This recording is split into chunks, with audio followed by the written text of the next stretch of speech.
The Joe Rogan AI Experience. Train by day, Joe Rogan podcast by night, all day.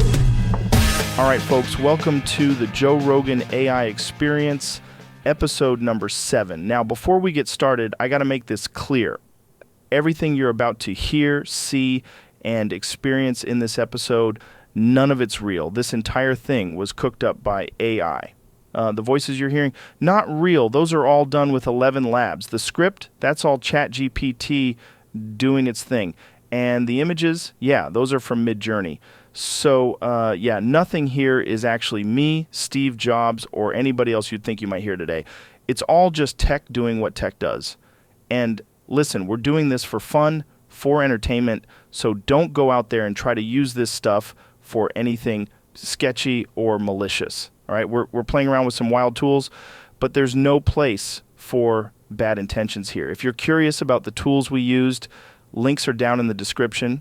Check them out, dive in, mess around with them yourself. But remember, use them responsibly. All right, let's get into it. And we're live. Fuck, I'm not even sure how this is possible, but we've got Steve Jobs in the studio. Steve, thanks for coming on. Thanks for having me, Joe. It's really great to be here. It's absolutely wild to have you here. You've shaped so much of how we interact with technology. Well, thank you, Joe. What do you think about the state of technology in 2024? Well, Joe, it's pretty remarkable how far we've come. When we started Apple, our goal was to bring computers to the masses. And now we have these incredibly powerful devices in our pockets. It's really beyond what we imagined back then. Yeah, it's crazy how much computing power we carry around with us now. Exactly. The iPhone in your pocket today has more computing power than all of NASA had when they put a man on the moon. It's pretty staggering when you think about it. Yeah, that's wild. Do you think we're using all that power effectively? I think we're just scratching the surface. The potential is enormous, but I also think we're facing some challenges. There's a growing concern about privacy, about the addictive nature of these devices. Yeah, I've had guests on in the past who've talked about the negative impacts of social media, especially on young people. Yeah. It's pretty fucked up. Right. And that's a real issue. When we designed these products, we wanted to enrich people's lives, not dominate them. I think the industry as a whole needs to take a hard look at how these technologies are affecting society. So what's your take on where all this is headed? Where do you think technology is going to be in 10, 20 years from now? I think we're on the cusp of some really transformative changes. Artificial intelligence, for one, is going to revolutionize pretty much every industry. We're already seeing it in things like autonomous vehicles in healthcare. But I think we're just at the beginning. Oh, man, AI is fucking nuts right now. It's like Right. Every week there's some new crazy shit coming out that just blows my mind. Yeah. What's your take on that? I've always believed that technology itself is neutral. It's how we choose to use it that matters. Right. AI is an incredibly powerful tool. And like any powerful tool, it needs to be developed and used responsibly. Yeah, but are we even remotely ready for what's coming? What happens if, I don't know, half the workforce just becomes obsolete overnight? That's a really good question, Joe. I think we're entering uncharted territory here. Throughout history, technological advancements have always led to some level of disruption. But AI has the potential to automate not just manual labor, but cognitive tasks as well. Right, it's not just factory workers who might be replaced, but potentially white-collar jobs Exactly. too. It's pretty wild. And that's going to require a massive shift in how we think about work, about education, about the very structure of our society. I think we need to be having serious conversations about things like universal basic income, about retraining programs. Yeah, it's a little scary to think about all the potential disruptions that AI might bring. It can be, but I've always believed that with great challenges come great opportunities.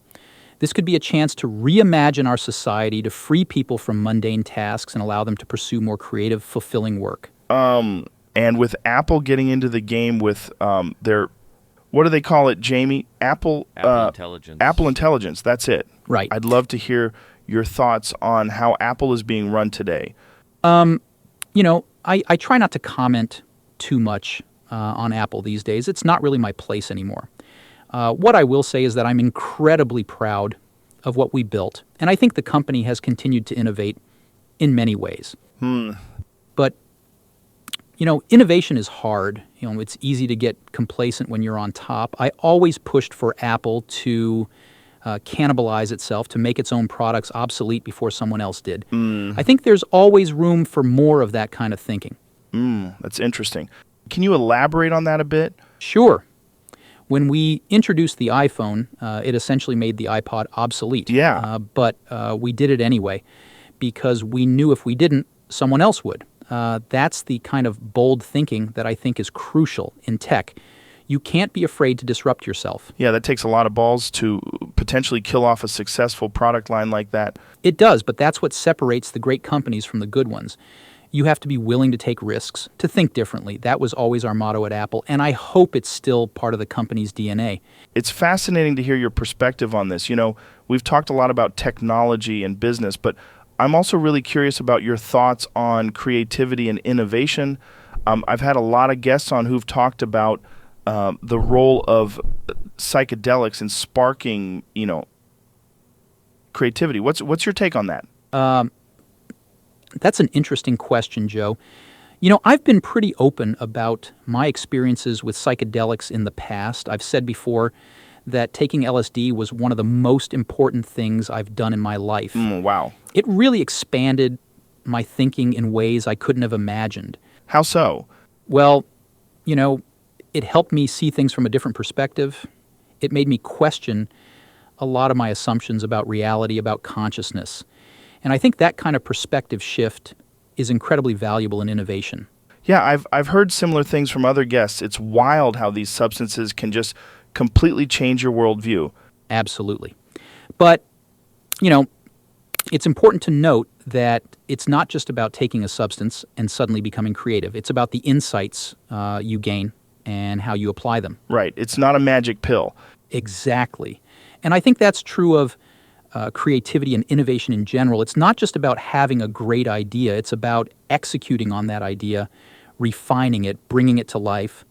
This video is sponsored by MEDIT-AI. Ever thought about what it would be like to meditate with the AI version of Morgan Freeman? Let this peaceful feeling spread to your hips and lower back. Or maybe have Gandalf guide you through some inner peace? The path before you is illuminated by the soft glow of fireflies. Or how about Cristiano Ronaldo giving you a boost of motivation? And as you exhale, picture yourself stepping onto the pitch. Well, thanks to MEDIT-AI, now you actually can. On the MEDIT-AI YouTube channel, you'll find a whole range of meditations narrated by AI versions of some of the most iconic voices out there, like Steve Jobs, Oprah, The Rock, or even fictional characters like Professor Snape, Khaleesi, and Loki.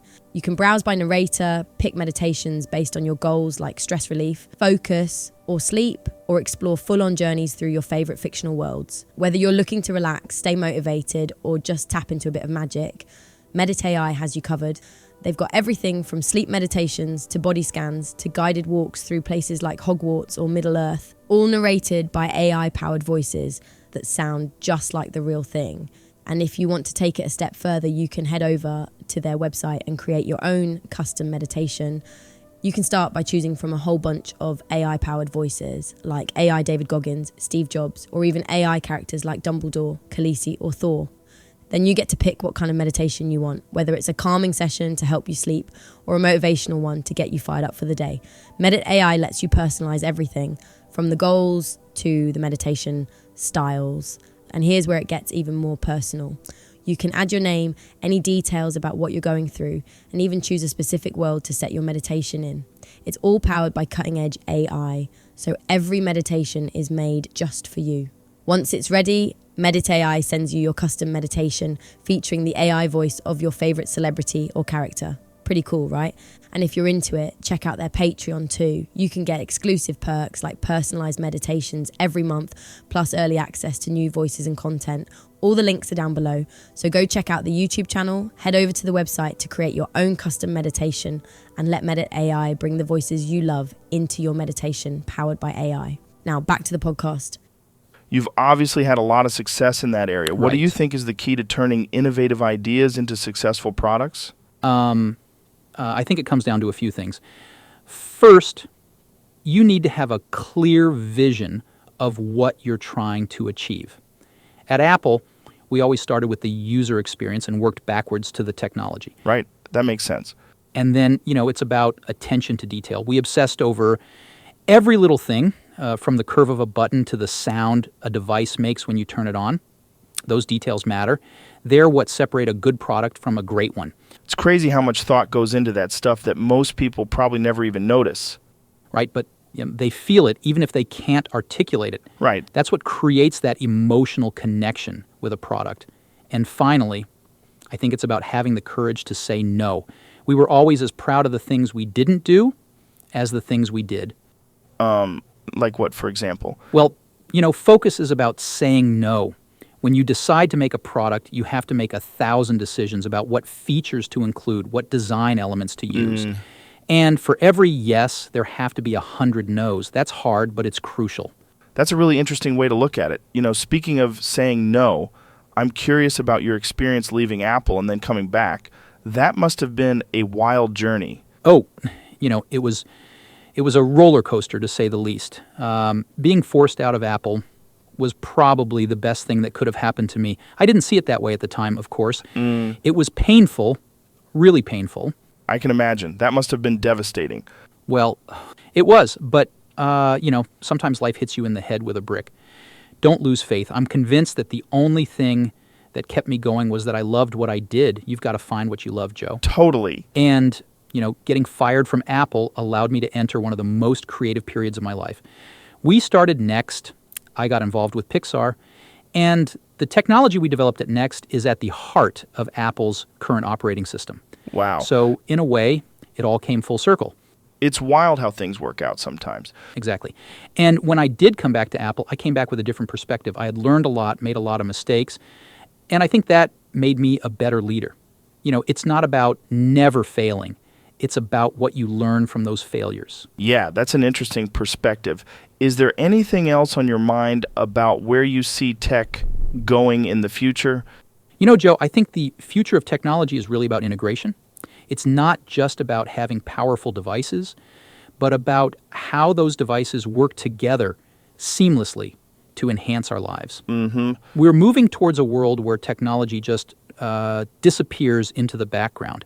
It's there when you need it, but it's not constantly demanding your attention. That's interesting. I've actually been thinking about that a lot lately. Like, I've got this smart home setup, right? And it's cool, but sometimes it feels like I'm spending more time fiddling with apps and settings than actually enjoying the benefits. Exactly. That's the problem we need to solve. The technology should adapt to us, not the other way around. It's about creating an ecosystem where everything just works together intuitively. Yeah, totally. It's like, remember when you had to be a computer genius just to get online? Now my grandma's on Facebook. It's wild. Right, and that's the direction we need to keep moving in. But it goes beyond just ease of use. It's about creating technology that truly enhances human capabilities. What do you mean exactly? Well, think about it this way. The computer is the equivalent of a bicycle for our minds. It allows us to go further, faster, but we're just at the beginning of this journey. Imagine a world where technology can help us learn faster, be more creative, solve complex problems more efficiently. That's crazy. It's like tech is becoming an extension of our brains, right? Exactly. And this is where AI comes in. It's not about replacing human intelligence. It's about augmenting it, creating tools that can help us think in new ways, see patterns we might miss.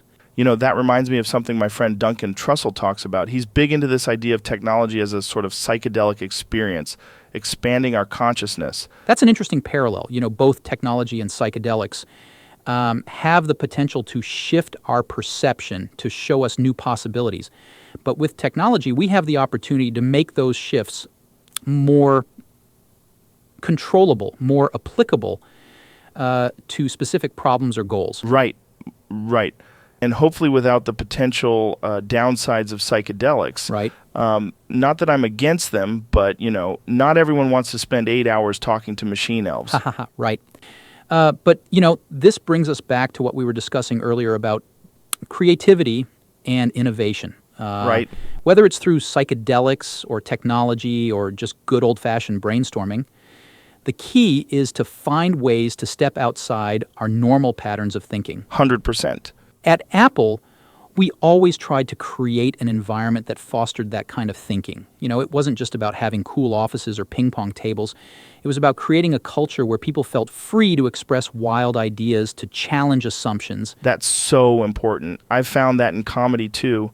The best stuff often comes when you're just riffing, Absolutely. not trying to be funny. And that's the kind of environment we need to cultivate if we want to solve the big problems facing us. Climate change, poverty, disease. These aren't issues that can be solved with incremental thinking. We need breakthrough innovations. It's a big challenge, though. Like, how do you balance that kind of free-thinking environment with the need to actually, ship products and make money? That's the million-dollar question, isn't it? When I came back to Apple, we were in trouble. We had to focus, to cut products, to say no to a lot of good ideas so we could say yes to a few great ones. But at the same time, we never wanted to lose that spirit of innovation. Right. It's a delicate balance. You need to create space for creativity, for blue sky thinking. But you also need the discipline to turn those ideas into real products that solve real problems for people. That's where great design comes in. Can you break that down a bit? Like, how does design tie into innovation? Well, you see, design isn't just about how something looks. It's about how it works. It's about understanding the essence of a problem and finding an elegant solution. Great design simplifies complexity. It makes technology accessible and intuitive. Totally. It's like, I remember when I got my first iPhone, it just made sense. Like even my mom could figure it out. Exactly. And that's what we always strive for at Apple. We wanted to create products that felt like magic, but were grounded in a deep understanding of human needs and behaviors. It's not about adding features. It's about solving problems in the simplest, most elegant way possible. That's super interesting. Makes you wonder how that same approach could work in other areas, right? Like, could we use that design thinking to tackle some of the bigger issues in society? Absolutely. I think that's the next frontier. We've gotten pretty good at designing products, but now we need to start thinking about designing systems. Healthcare, education, government, these are all areas that could benefit from this kind of approach. That's a tough one, though. There's a lot more moving parts when you're trying to redesign entire systems. You're right. It is a big challenge, but, that's what gets me excited. The bigger the problem, the bigger the opportunity to make a real difference. Yeah, right. When we think about these big challenges, it's easy to get overwhelmed, but I've always believed that the key is to break them down into smaller, manageable pieces. It's like when we were developing the first Macintosh, we didn't set out to change the world overnight. We focused on solving one problem at a time. Right. It's like that old saying, how do you eat an elephant? I don't know, Joe. One bite at a time. Exactly. And, that's how we need to approach these big societal issues. Take education, for example. It's a huge, complex system. But what if we started by asking, how can we make learning more engaging? How can we personalize it to each student's needs? That makes sense. I've actually thought about this a lot with my kids. Like, the way they learn is so different from how I did in school. Right. And that's the challenge. The world is changing so fast, but our education system is still largely based on a model from the industrial age. We need to rethink it from the ground up. Yeah, totally. I mean, with all the information available online now, it's like, what's the point of memorizing a bunch of facts? Exactly. It's not about memorization anymore. It's about learning how to think, how to solve problems, how to be creative. And, technology can play a huge role in this. Imagine a classroom where every student has access to personalized learning tools, where they can progress at their own pace. That would be wild. It's like education could be more like a video game where you level up as you master different skills. That's not a bad analogy, actually. Games are incredibly engaging because they provide immediate feedback. They challenge you at just the right level. They make learning fun. Why can't education be more like that? I would have loved that as a kid. School was always so fucking boring to me. I think a lot of people feel that way. And, that's a tragedy. Learning should be exciting. It should be an adventure. That's what we tried to capture with some of our educational initiatives at Apple. Right, like those computer labs in schools and stuff? Yes, but it goes beyond just putting computers in classrooms. It's about It's about reimagining the entire learning experience. When we developed the iPad, one of the things we were excited about was its potential in education. We saw it as a tool that could put the world's knowledge at a student's fingertips, that could make textbooks interactive, that could allow for new forms of creativity and expression. And, we're just scratching the surface of what's possible. It's fascinating to think about, like, how different would our world be if everyone had access to that kind of education? That's the dream, isn't it? Universal access to high-quality education. And, I think technology can play a huge role in making that a reality. But it's not just about the technology. It's about the content, the curriculum, the teaching methods. Right. It's like you can have the best computer in the world, but if you're just using it to do the same old boring shit, what's the point? Exactly. It's about rethinking the entire system. Absolutely. And that's where design thinking comes in. We need to approach education the same way we approach product design.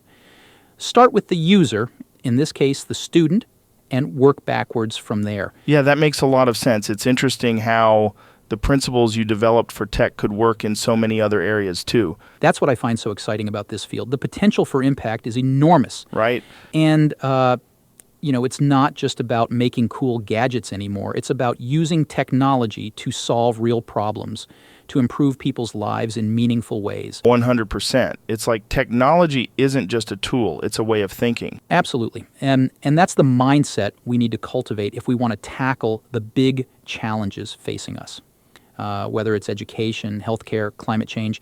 We need to approach these problems with the same creativity, the same willingness to challenge assumptions that we bring to product design. Yeah, it's really inspiring hearing you talk about this stuff. It's easy to get cynical about tech sometimes, but hearing your take, it feels like there's so much potential for positive change. Thank you, Joe. I've always believed that technology at its best can bring out the best in humanity. It can amplify our creativity, our intelligence, our capacity for problem solving. But, it's up to us to guide it in the right direction. Speaking of tech and its potential, I got to ask you about the iPad. Right. I love mine, but it kind of feels like it's hit a wall. They keep making it more powerful every year, but at the end of the day, it's still just a tablet. It could be so much more, right? Like, if it had more than just iPad OS, it could really replace computers and laptops. I try not to talk about Apple too much these days. It's not really my place Come on, you anymore. built this thing. You've got to have some thoughts on where it's ended up, right? Well, the iPad, it was meant to be a revolutionary device. It was supposed to be the future of computing, and in many ways it was. But you're right, it hasn't fully lived up to that potential. Why do you think that is? It's a complicated issue. But if I'm being honest, it seems like there's a lack of vision. When we introduced the iPad, we knew it might cannibalize some of our MacBook sales. But we did it anyway because we believed it was the future. Yeah, like you were saying earlier about making your own stuff obsolete. Exactly. And, that's what I don't see happening now. Right, for sure. It seems like they're playing it safe. They're trying to protect the Mac by limiting what the iPad can do. And that's not innovation. It's crazy. I mean, I've got this iPad Pro that's more powerful than my laptop, but I can't even use external monitors properly with it. Right. And that's the problem. We always pushed for convergence.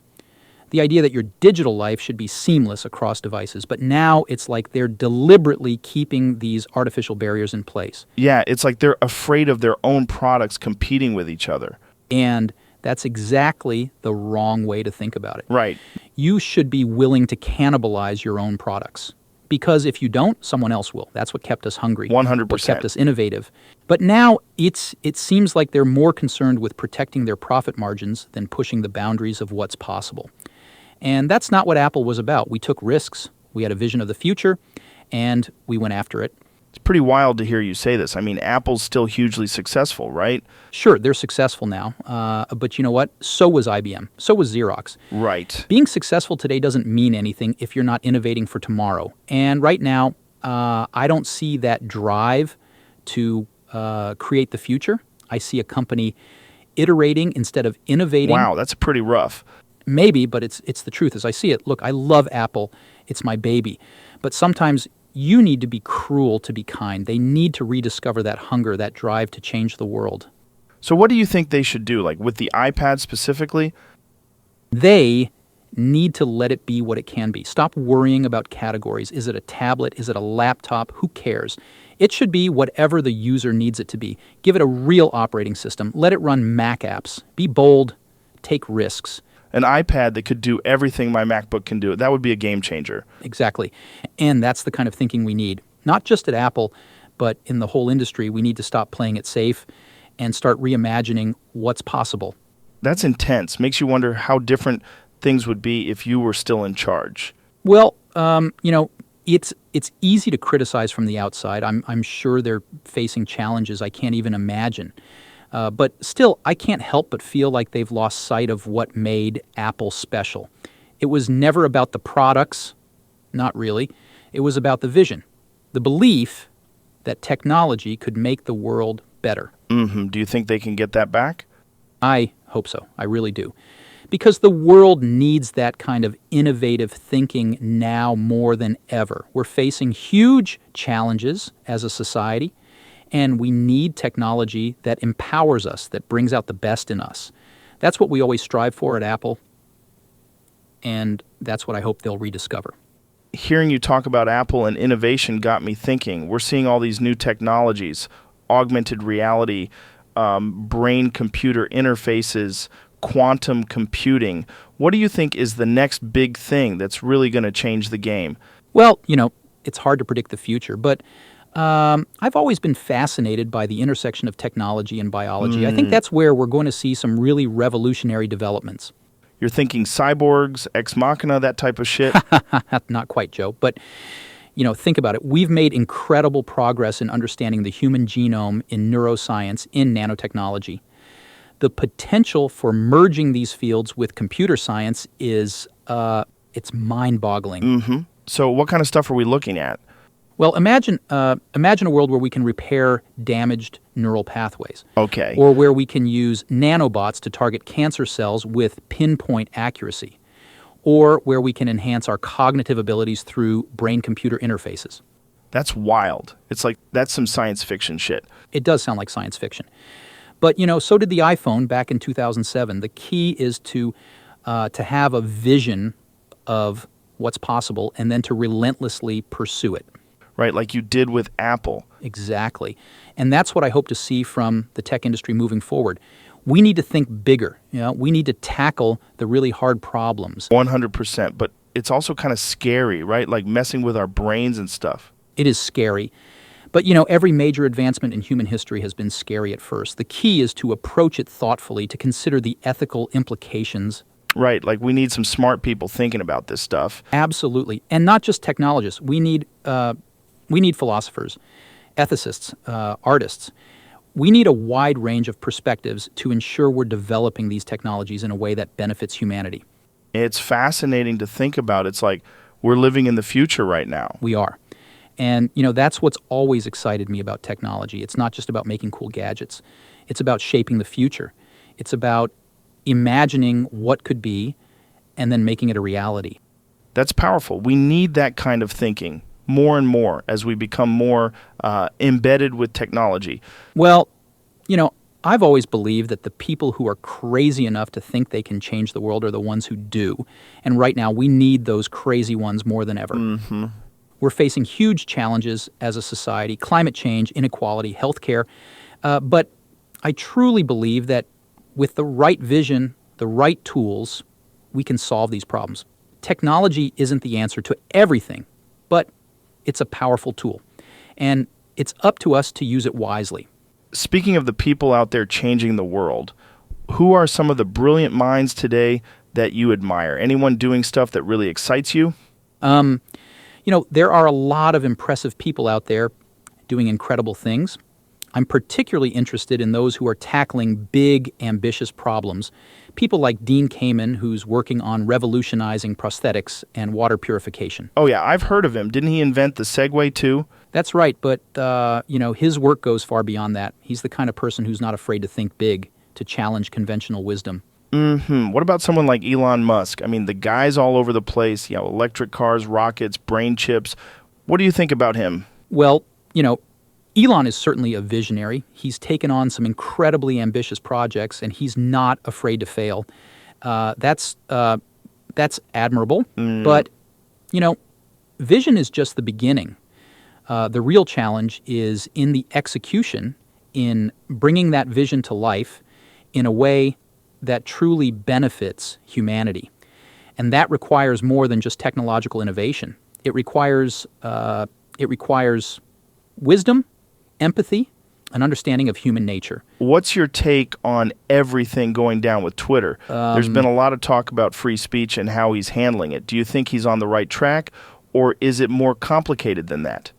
Social media is a complex issue. It's a powerful tool for connection and communication, but it also has the potential to amplify some of the worst aspects of human behavior. Oh, for sure. The thing is, free speech is vital. It's the cornerstone of democracy. But it's not just about allowing everyone to say whatever they want. It's about fostering an environment where meaningful dialogue can take place. Mm-hmm. But how do you do that without censorship? That's the challenge, isn't it? At Apple, we always focused on creating tools that empowered people, that brought out the best in them. And I think that's the approach we need to take with social media. How so? Well, instead of just focusing on what people can or can't say, we should be asking how we can design these platforms to encourage thoughtful discussion, to promote empathy and understanding. It's not just about the rules, it's about the architecture of the system itself. That's interesting. So you think it's more about the design of the platform than the moderation policies? I think it's both. But good design can often solve problems before they even arise. It's about creating an environment that naturally encourages the behavior you want to see. Right, like how the way a city's designed can totally shape how people move around and interact with each other. Exactly. And that's the kind of thinking we need to apply to these digital spaces. It's not enough to just provide a platform. We need to think carefully about what kind of interactions we're facilitating, what kind of society we're helping to create. That's deep. It's like we're not just building technology, we're kind of shaping the future of human interaction. That's right. And that's why it's so important that we approach these challenges thoughtfully. Technology is neither good nor bad, but it's not neutral either. It's up to us to guide it in a positive direction. Totally. It's a big responsibility. It is. But it's also an incredible opportunity. We have the chance to build tools that can bring out the best in humanity, that can help us solve our biggest challenges. That's what gets me excited about technology. Hearing you talk about all this is really inspiring. It kind of shifts how you see things, puts everything into perspective. Well, thank you, Joe. I think this is a perfect way to wrap up. Sure. Steve, absolutely incredible to have been able to have this conversation with you. It's been a pleasure, Joe. Anything else you'd like to say before we wrap up? Joe, I've always believed that technology is just a tool. It's what we do with it that matters. We're living in an extraordinary time with unprecedented challenges, but also incredible opportunities. My hope is that we can harness the power of technology, not just to make cool gadgets, but to truly make the world better. Mm-hmm. And to do that, we need to think big. We need to be willing to take risks to challenge the status quo, but we also need to be thoughtful, to consider the long-term implications of what we're creating. It's not just about what we can do, but what we should do.